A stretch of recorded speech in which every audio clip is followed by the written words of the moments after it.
Bom dia, meus caros amigos do canal Notícias Comentadas. Sejam bem-vindos à primeira impressão do dia, das notícias do dia. A gente vai estar fazendo esse quadro aí sobre também outras notícias, sempre sobre essa primeira impressão, o que acontece. Seja bem-vindo ao canal Notícias Comentadas e aqui a gente comenta todas as notícias dentro de um contexto de contraponto. A gente vê as notícias tendenciosas para o lado da direita, da esquerda, do centro, de baixo, de cima, todo canto.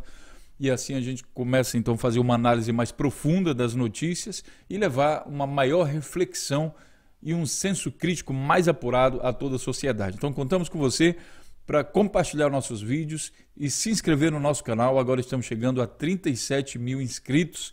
Isso graças à ajuda de vocês, com certeza. E eu agradeço muito, muito obrigado. Aplausos para vocês. A gente quer crescer, a gente quer levar essa reflexão porque o Brasil precisa disso urgente. E que essa história do Notícias Comentadas sirva de exemplo aí para outros países também. Então, vamos às principais notícias do dia, lembrando que esse é o quadro Primeira Impressão. A gente não vai aprofundar muito nas notícias, vamos só ver as principais notícias do dia, hoje que é dia 29 de junho de 2017, como você está vendo aqui embaixo.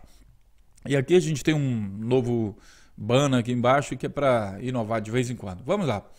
Temer escolhe, vou até recarregar aqui, tá? Se vocês quiserem acessar esse link aqui, pessoal, basta digitar Google Notícias aí no seu browser e daí vai aparecer esse link. É aqui que eu costumo selecionar as notícias, de uma vez só, né?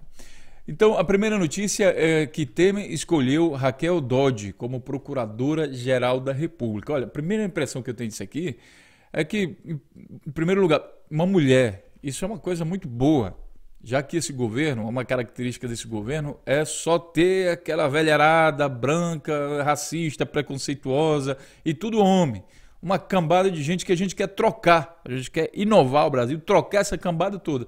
Então colocar uma mulher, sabe, para um cargo tão importante como esse, é claro que é uma coisa positiva. Minha primeira impressão é que é algo positivo, fiquei feliz com isso, sinceramente. Apesar de vir de Temer, a gente só espera desgraça vindo de Temer, mas eu fiquei feliz.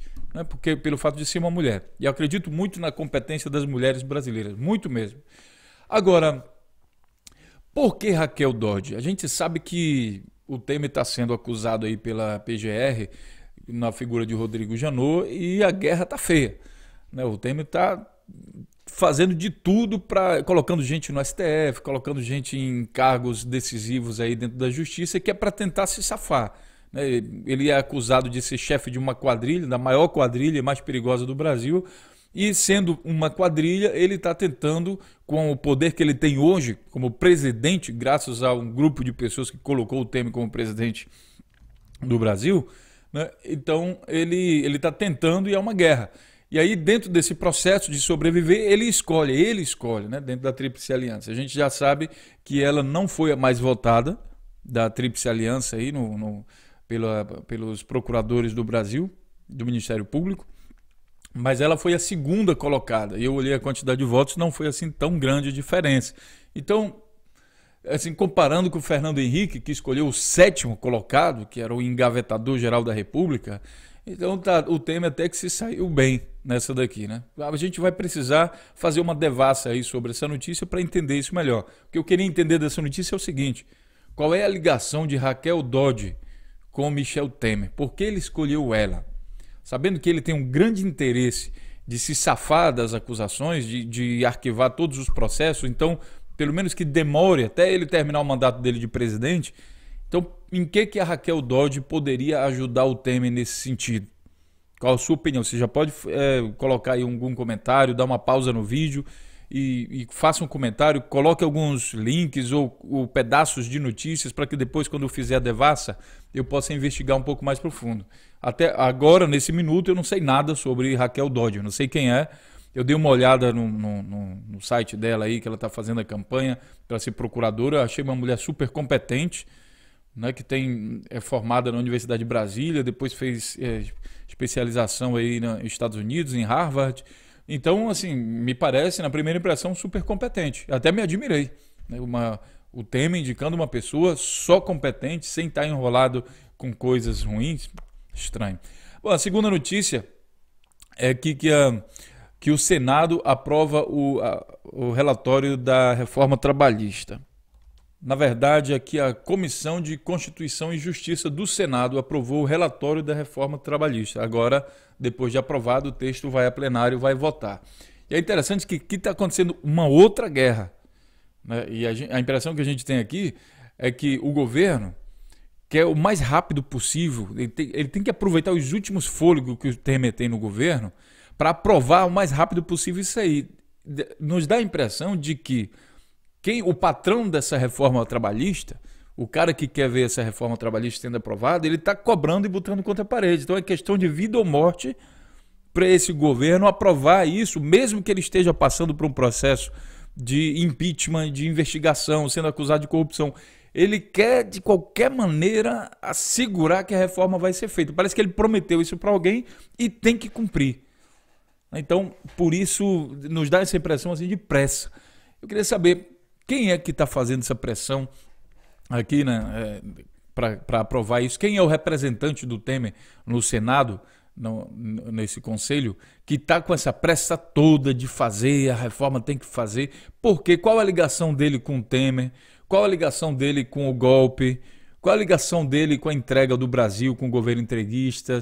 Será que, sabe, dentro dos estados deles, eles estão ligados a empresas, a Matrix, a comunicação?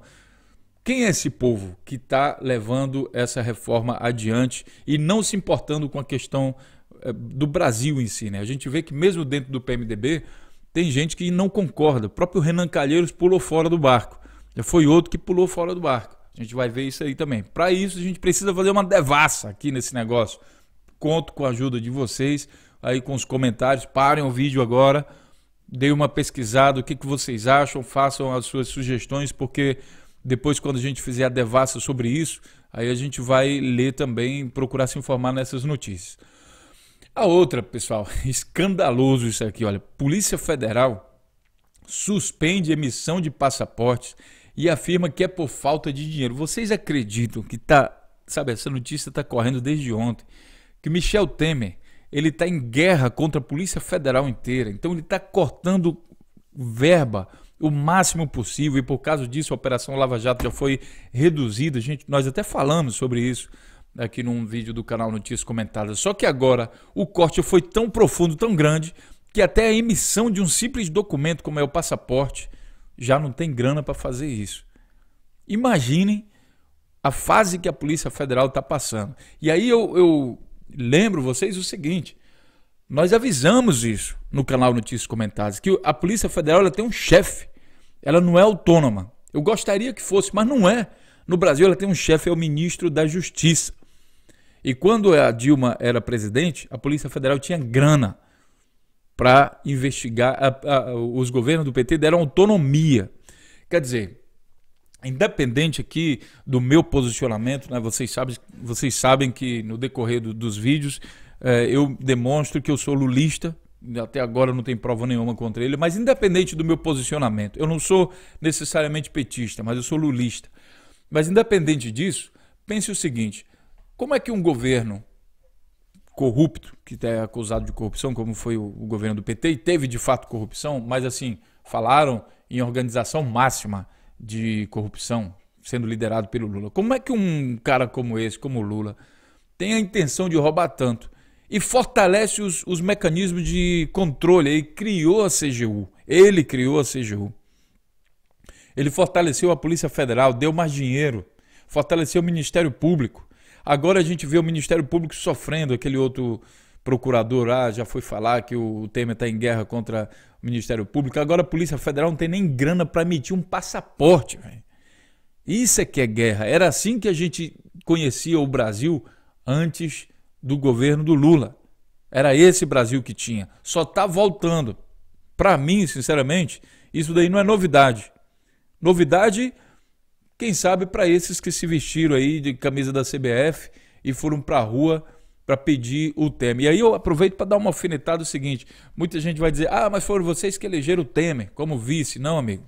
Quando você elege uma presidente, você não pode escolher o vice-presidente. No Brasil isso é junto. E o governo, o Brasil é uma democracia, então ele faz governo de coalizão. O PT escolheu o PMDB e isso muitos petistas, eu não sou petista, foram contra. Muitos, muitos. Mas democracia, isso foi escolhido pelo povo, nós queremos democracia, então você tem que governar com a maioria. Para garantir a maioria, o PT se juntou com o PMDB. Aí a gente via aquela cena horrível de Lula apertando mão de Maluf, de Jader Barbalho, dessa corja toda aí, que a gente sabe que tem um histórico aí de corrupção, envolvimento em corrupção, né? E daí, se não tivesse feito isso, o Aécio Neves teria ganho as eleições. Imagina, Aécio Neves teria ganho as eleições. Então quem votou em Dilma colocou o Temer, mas não tinha opção. Não tinha opção. Agora você que está me escutando, que foi para a rua de camisa verde e amarela, você foi para a rua para colocar o Temer. Você tinha opção entre Dilma e Temer. Você foi para a rua para colocar o Temer presidente. Então assuma a sua responsabilidade agora. Todas as pessoas que votaram em Dilma foram contra o apoio ao Temer. Você foi para a rua, não foi para corrupção não. Você foi manipulado, feito zumbi, para colocar o Temer presidente. Foi isso que você foi fazer. Não, você teve opção, diferente de quem votou na Dilma. Tá certo? Bom, hoje esse governo do Temer, que você colocou lá, ele está em guerra contra as instituições de investigação e de controle e de tudo mais. A primeira coisa que ele fez foi acabar com a CGU, Controladoria Geral da União, que investigava as contas do governo. E agora ele está em guerra cortando o recurso, já que a Polícia Federal ele não vai poder trocar, quem sabe, o diretor-geral lá, o Daiello, sei lá como é que ele chama, então ele vai cortando dinheiro, até não ter mais como, a Polícia Federal não vai ter como, até eles entrarem em greve. Já pensou a Polícia Federal entrar em greve agora? Imagine aí, Polícia Federal entrar em greve, é tudo que ele quer. Como é que ele consegue isso? Corta a grana do pessoal, não paga, atrasa, até eles cansarem. E a Polícia Federal está entendendo isso e parece que resolveu investir agora mais forte contra o Temer para ver se derruba logo esse governo, que eles estão sufocados. Então é um jogo de vida ou morte para um dos dois lados. Temer contra a quadrilha do Temer, como diz a Procuradoria-Geral da República, contra a Justiça brasileira. Tá nessa guerra. Então é isso. Nos resta acompanhar, compartilhar e ter consciência do que de fato está acontecendo. A outra grande notícia é a greve geral. Ao menos 14 estados e Distrito Federal confirmam paralisações para a próxima sexta-feira. E aí, amigo, vai ser dia 30, né? Amanhã. Dia 30, essa greve geral. É muito importante participar dessa greve geral. Você pode dizer que vai fazer doação de sangue, aí você pode ser liberado, no desconto no seu salário. Você pode um monte de coisa, mas uma coisa que você não pode fazer é deixar de comparecer a essa greve geral. É a forma que a gente tem, que o povo tem, de demonstrar que não quer esse presidente aí, que tem que derrubar esse governo. Porque se não derrubar esse governo, ele derruba a justiça brasileira. O Brasil volta. O Brasil já está acelerado no sentido contrário aí do desenvolvimento. Então, já que você foi à rua de camisa verde e amarela, vá agora novamente, vá com a sua camisa verde e amarela, já que você se considera tão patriota, vá protestar contra esse governo e fazer uma greve geral aí por todo o Brasil. Esse movimento precisa ser fortalecido para que a gente tenha, quem sabe, maior chance de ter o melhor governo. Agora, lembrando também que saindo esse governo, aí vem o presidente da Câmara dos Deputados, Rodrigo Maia, que é outro que também pertence a essa quadrilha. Então, vai ter que fazer uma campanha de direta já, vai ter que derrubar Rodrigo Maia, tudo de novo. Né? Tudo começou com o movimento para tirar Dilma. E agora não pode mais parar. Porque a Dilma era a única dissidente, aí, a única que saía dentro desse contexto. O Congresso que o povo elegeu, boa parte dele está envolvido nesse processo. Então, se vai para o presidente do Senado, está envolvido, o presidente da Câmara está envolvido, o vice-presidente estava envolvido. A única que era contrária a esse movimento era a Dilma. Né? E aí o povo foi para a rua para tirar a Dilma. E aí o Brasil caiu na mão de todo esse povo aí. E a briga agora é grande. Aí, bom, a atiradora sorri após bala bater a centímetros de sua cabeça, que parece que foi nos Estados Unidos. Ela deu um sorriso, eu também daria uma gargalhada. O pessoal aqui está se admirando, né, dela dar um sorriso, eu daria uma gargalhada. Você poderia estar morto agora, né? Já pensou? Passou a centímetros, beleza, se alegre aí, deu uma gargalhada, porque você nasceu de novo, né? Basicamente. Joesley Batista é internado no Albert Einstein Bom, a gente tem visto aí que helicópteros caem, aviões caem, uma série de mortes aí suspeitas de pessoas chaves que poderiam prejudicar determinadas outras pessoas no mundo político morrem. E agora Joesley Batista parece internado, né? A gente vai ter que fazer uma devassa para entender o que ele tem. Vamos torcer para que ele não morra agora. É bandido bom, é bandido vivo, contando o que sabe, não é bandido morto não. Pelo amor de Deus, não mata esse cara não, porque ele tem muito ainda a contar e contribuir aí confessando as coisas que ele fez. Tá? E no mundo, o governo venezuelano pressiona a procuradora em meio à denúncia de golpe. Na Venezuela, pessoal, por que eu não falo sobre a Venezuela? Eu acompanho bem de longe. É porque as informações que saem, que a gente consegue ler, elas não são confiáveis. Né? Se a gente lê na mídia brasileira sobre a Venezuela, não é confiável. Porque a mídia brasileira é altamente tendenciosa. Tudo que botar um pouquinho de vermelho, meio rosado, a mídia já está dizendo que é comunista e tudo mais. Então não é confiável. E como eu até poderia ler a mídia brasileira, mas só que eu não encontro um contraponto sobre Venezuela em português ou, sei lá, em outro idioma aí que eu possa fazer esse contraponto à mídia da direita. Então eu não vou fortalecer o coro da mídia da direita para falar da Venezuela. Sabe, a gente tem que escutar os dois lados e aqui eu não consigo escutar os dois lados, então prefiro não fazer. Agora, defendo o governo da Venezuela? Não sei, cara, não sei o que está acontecendo lá direito não. Sabe, eu só sei que o povo está na rua, existe notícia de uma crise de fome e de tudo mais, e quando é assim, na minha opinião, tem que trocar o governo. Agora, por que está acontecendo isso? O Brasil também estava em crise, estava tudo travado, o desemprego estava aumentando, a Dilma não conseguia fazer nada. Aí a gente pensa, tem que trocar o governo? Nessa lógica? Beleza, mas na verdade quem do governo a gente teria que trocar? Era toda uma turma dando um golpe na Dilma. Quem sabe isso está acontecendo na Venezuela? Quem sabe é a mesma coisa, tá? O governo está sendo travado, sabe lá por que motivo? Aconteceu no Brasil, porque não pode acontecer lá? Então assim, eu não sei o que está acontecendo. Dê uma pausa no vídeo, coloque aí a sua opinião sobre o caso da Venezuela, mas muitas vezes eu prefiro nem comentar, mesmo que eu veja notícias trágicas de lá, como foi esse caso aí do helicóptero que atirou, parece contra a sede do governo, enfim. O cardeal australiano George Pell é acusado de pedofilia, né? Mais uma vez a gente viu um caso de alguém envolvido aí com a igreja, envolvido em pedofilia. Gilmar ataca PGR e Lava Jato em voto de delação sobre da JBS. Isso não é novidade, né? Que o Gilmar Mendes é contra as investigações. Ele era a favor quando a Dilma era presidente. Aí ele vivia dizendo que não podia ser, que não sei o quê, que esse governo era isso, era aquilo, era uma quadrilha. Agora que estão investigando, que conseguiram provar que o governo é uma quadrilha, o Gilmar está defendendo a quadrilha. Então ele vai atacar a Procuradoria-Geral da República, a Lava Jato, atacar todo mundo que vai mexer com os amiguinhos dele. Afinal de contas, ele já declarou que ele tem amizade histórica aí com Michel Temer e está envolvido com Aécio Neves. E agora teve um sorteio muito interessante. Depois a gente tem que fazer uma devassa sobre esse sorteio que colocou Gilmar Mendes para julgar Aécio Neves. A gente já sabe o que vai dar isso.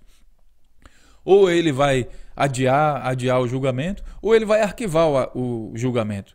Pode dizer, ó, rapaz, eu filmei aqui o Aécio dando um tiro na cabeça do primo dele. O Gilmar vai dizer, não, isso daí é montagem, isso não existe, não sei o quê. Pode gravar uma ligação onde o Aécio Neves está dizendo, olha, eu realmente roubei. Falar para o Gilmar, eu roubei, fulano, todo mundo junto, o Gilmar Mendes vai defender ele do mesmo jeito. A gente sabe que isso tem se mostrado assim historicamente. Não há nada historicamente que o Gilmar Mendes condenou a Aécio Neves por alguma coisa. A coisa mais próxima disso foi ele abrir um inquérito contra a investigação contra o Aécio Neves num dia e no outro dia arquivar. Segundo ele, por falta de prova. Que prova ele quer mais, né? Talvez falta convicção só. Justiça proíbe Rocha Loures de receber serviço médico da Câmara. Né? E aí o tribunal aumenta para 22 anos, tá lá, suspende a eleição do governador do Amazonas. Olha, no Amazonas está acontecendo uma crise institucional também muito grande, a gente acompanha assim meio de longe. É preciso fazer uma devassa nessa notícia para a gente entender o que de fato está acontecendo lá, né? E uma outra coisa interessante é que o Kennedy publicou, olha, TRF, Tribunal Regional Federal, 4º, impõe limites ao uso de delações. É que o TRF4, o mesmo que deu poderes extremos ao Sérgio Moro, né, agora se contradiz e cancela uma decisão do Moro. Então a gente precisa, apesar da notícia ter alegrado muita gente da esquerda, né, porque o TRF4 inocentou o Vascari Neto, que era o tesoureiro do PT. Então muita gente de esquerda se alegrou. Mas na verdade, o que está acontecendo aqui é uma contradição deles mesmos. Eles deram poder ao Moro para fazer o que quiser. O TRF4 deu poder ao Moro. A gente tem um vídeo aí sobre isso. Então vamos fazer uma devassa, vamos entender por que agora eles se contradizem, né? Quem foi que fez isso, né? Qual o motivo. Agora ele colocou limite ao uso de delações, né? Primeiro ele diz, não, está liberado, pode fazer o que quiser. Não, agora tem limite. Então, estranho, não sei o que acontece isso. O Vascari Neto ele foi condenado somente pelo uso de delações, que é o mesmo caso do Lula. E aí reacendeu aí no povo de esquerda que existe uma chance de, quem sabe, mesmo que o Lula seja condenado na primeira instância pelo Sérgio Moro, que muita gente está dizendo que vai ser, né, na segunda instância ele poderia ser absolvido. Agora, pessoal, lembra no início da semana, estava dizendo lá, condenou o Palocci, não sei o quê, e depois estava dizendo, ó, Lula, agora é a vez do Lula, ele está lá sentado, não sei o quê. E vocês estão vendo que amanhã tem greve geral, dia 30. Sabe por que o Moro não soltou a sentença dele ainda? Porque se ele condenar o Lula antes da greve geral, ele transforma a greve geral em um movimento revolucionário em todo o Brasil contra a prisão do Lula. Você acha que ele é maluco de anunciar a prisão do Lula agora? Condenação do Lula? Ele vai esperar. Provavelmente ele vai se manifestar na segunda-feira seguinte. Entenderam? Eu estava esses dias pensando nisso e disse, rapaz, ele não vai falar isso agora. A imprensa pode falar o que for, ele vai soltar a qualquer momento, não vai. Ele não é maluco de fazer isso. Vai todo mundo para cima dele, então ele não vai fazer isso. Em relação aqui ao PIB da economia, eu lembrei, né, a primeira impressão que a gente tem aqui, o PIB vai crescer menos de 5% em 2017. Eu lembrei imediatamente do Paulo Scaff e de gente, quando eu coloquei lá o vídeo, né, de gente defendendo ele, não, porque o Scaff é muito bom, ele falou em relação a Dilma por causa da economia, mas ele não é política, ele não pode falar de impeachment, ele só falou de impeachment por causa da economia. Amigo, a economia do brasileiro está indo para o brejo, eles prometeram uma coisa, não tem nada disso acontecendo, desemprego aumentando, o rombo que todo dia saía na grande mídia, o rombo no governo da Dilma vai para 70 bilhões, o rombo do Temer já está em 150 bilhões, 200 bilhões, sei lá quanto está isso, ninguém mostra mais, não se tem mais notícia desse rombo. E aí o governo não tem grana mais nem para pagar a Polícia Federal, segundo eles, para emitir um simples passaporte. Quer dizer que o Brasil está bem de economia, está bem de perna. Você fumou o quê, amigo? Sabe? Que porra você fumou? Que bosta de droga você está usando para dizer que a economia vai bem e por isso o Scaff tem razão de dizer não, tá maluco, rapaz? O Scaff está sendo um covarde, esse movimento que ele está fazendo é covarde. O próprio Meirelles está dizendo, a economia vai crescer menos de 0,5%. Menos de 0,5% pode ser negativo também, não esqueça. Tá? Pode ser retrocesso na economia. Então, não queira se iludir, digamos assim, né? E do mais é isso, pessoal. Essas são as principais notícias. A gente precisa fazer uma devassa em todos esses casos aí, ou em alguns casos. Eu peço a contribuição de vocês. Antes de eu vou estar fazendo o vídeo sobre devassas, e aí eu vou estar olhando constantemente os comentários de vocês sobre essas notícias. Então, cada notícia que você vê tem uma informação a acrescentar. Aproveite para colocar nos comentários desse vídeo aqui, porque aí quando a gente for fazer a notícia, a devassa sobre aquelas outras notícias, a gente vai fazendo a notícia e lendo o seu comentário, aí você mostra que cidade você está, a gente vai dando um alô aí para todos vocês, tá certo? Um grande abraço, um bom dia para vocês aí nessa quinta-feira, que Deus esteja com todos vocês e que, como dizia Eduardo Cunha, que Deus tenha compaixão da nossa pátria. Pasmem, mas foi Eduardo Cunha que falou mesmo isso. Um grande abraço e até a próxima notícia. Até lá.